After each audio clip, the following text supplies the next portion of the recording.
Okay, so I'm gonna add something to this conversation over Viktor Bout.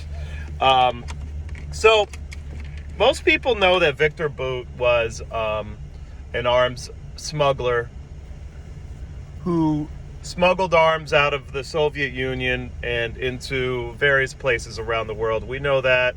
That's common knowledge because of the movie Lord of War.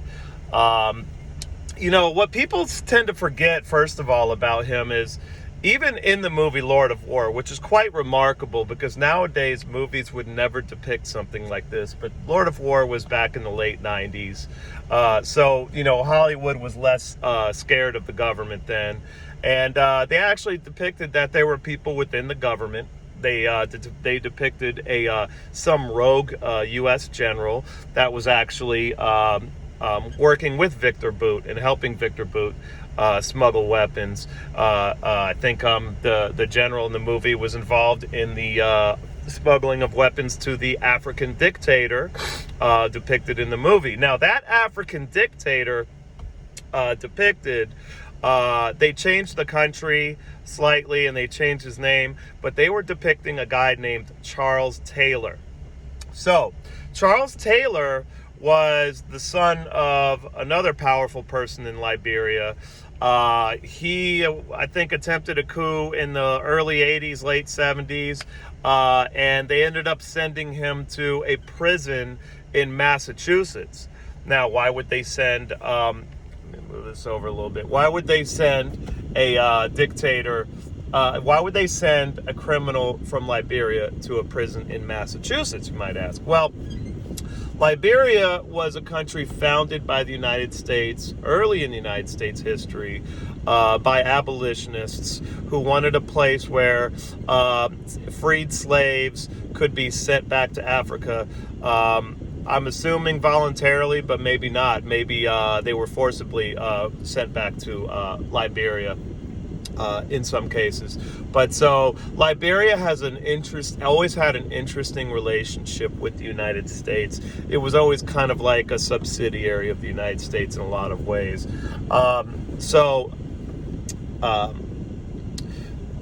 Charles Taylor gets sent to a prison in Massachusetts. He escapes.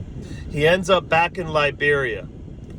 First in the military. He works his way up in the military, and then he takes over the country. And after that, I guess things were rosy for a short while, and then the country starts descending into chaos because Charles Taylor was a madman. So that's the story we get. And then we know from the Lord of War movie that Viktor Bout was involved in getting weapons to Charles Taylor.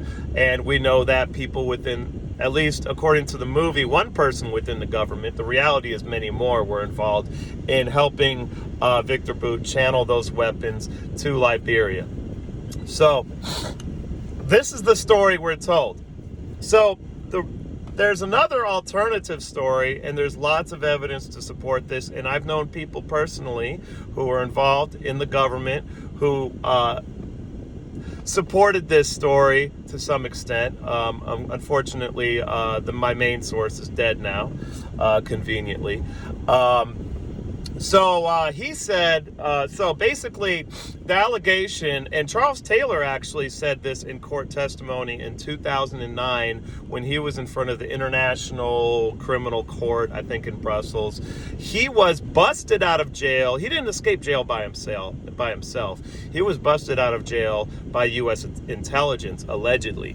And then allegedly he went down to Fort Bragg and hung out with the special forces down there and some of these intel people down there, and he was trained by them with the intention of him going back to Liberia, taking over Liberia, and being our guy in Liberia. And then what their intentions were after that, I'm not sure, but I'm assuming, assuming here that he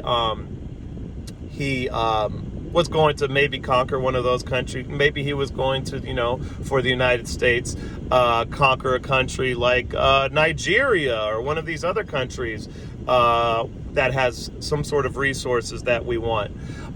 So Charles Taylor according to this allegation, was an agent of United States Intel or State Department, and he was working for us. Okay, and he had a goal, he had a mission assigned by us. But the problem is, like what happened with a lot of these sort of agents of the United States, he didn't play ball. Once he got to Liberia and he took over Liberia, he did whatever the fuck he wanted, and Liberia descended into chaos. And we had a really nasty civil war that broke out in 2003, and I think that's when he fled the country. So that's when this person who used to work in the government told me this story. He didn't say it directly, but he implied that Charles Taylor was working for us. He was our guy, okay? And Viktor Bout, who was also working for people, I'm not saying for our government, for people within the government, actors within the government were helping him get weapons to Charles Taylor. And that's actually depicted in the movie. What's sad is nowadays, no movie would ever depict government malfeasance like back in the 90s. You're never going to see another movie like Enemy of the State, because Hollywood is now so intermeshed with government, and it's basically partnered with government. The entire media has been kind of co-opted by the government, so you'll never see that. But so back to Viktor Bout. So Viktor Bout, really, I think he might be given some leeway when he gets back to Russia, because he's probably a popular figure over there, and politically it wouldn't work to press charges on him. But at the time, he was committing crimes. He was committing a crime in Russia. Just, he wasn't doing, Russia wasn't giving him permission to steal weapons from wherever in Russia and sending them around the world. It's just the fact that Russia was in such bad shape at the time, there wasn't much that could be done about it. But I'm assuming he's a criminal in Russia as well. I doubt they're going to charge him with anything, because he's something like a folk hero over there now. But they will they will definitely debrief him very intensely. They're going to want to find out everything he knows about these covert weapon smuggling operations that the United States is about that operation he was involved in. So he's going to be intensely interrogated. I'm sure the Russians are looking forward to that. But this is the real story. Viktor Bout, who was working for people within the United States government, maybe they were just rogues, or maybe it was a bigger scheme that involved many more people. We don't know. He was coordinating with them to get weapons to another agent of the United States, allegedly, Charles Taylor. Okay, so he was working for the United States, and I'm assuming not everybody was on the same page, because he was eventually busted by the FBI, and I'm sure that, the intel people said, we're not going to cover this guy's ass, because for whatever reason, he served his purpose, and they let him get convicted. I mean, if they didn't want him to get convicted, they would have made him disappear. We never would have seen him again. But he got convicted. I'm sure he got threatened that, if you spill the beans, we're going to kill you in prison. This is how it works. But this is the real story behind Viktor Bout. Not the real story. This is an alternative story. So just take it as you will. Do your own research.